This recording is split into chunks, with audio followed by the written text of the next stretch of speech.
where we actually had somebody tell us, you don't think you have a culture being white. Yeah. You don't think you have a culture. You think you are culture. So talk a little bit just about the construct of race and maybe sort of how white people sort of falsely look at that sometimes.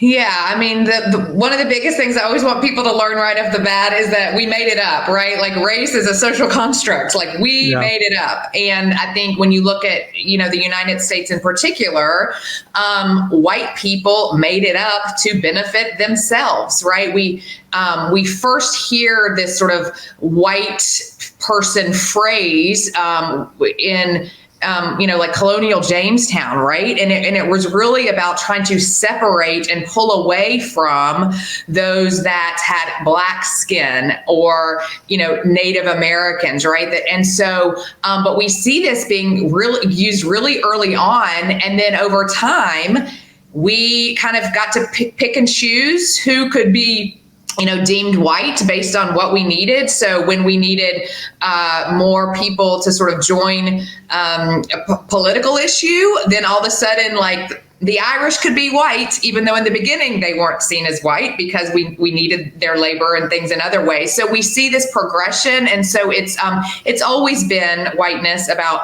hoarding power, wealth, right? And so, but we made it up. And I think for Christians in particular, I think it's important to recognize that, in the Bible, like there is the phrase race is used, right? And God's referring to a human race, right? That all people, and I believe this fully, all people were made in the image of God. All. Let me repeat that, all. And so I think that, the intent, the beauty and the diversity of cultures and languages and all that was the intent, but never was the intent that there should be any sort of superiority or racial hierarchy, right? And that's what white people created ultimately for the exploitation of other people, right? So yeah, it's made up is what I want white people to know.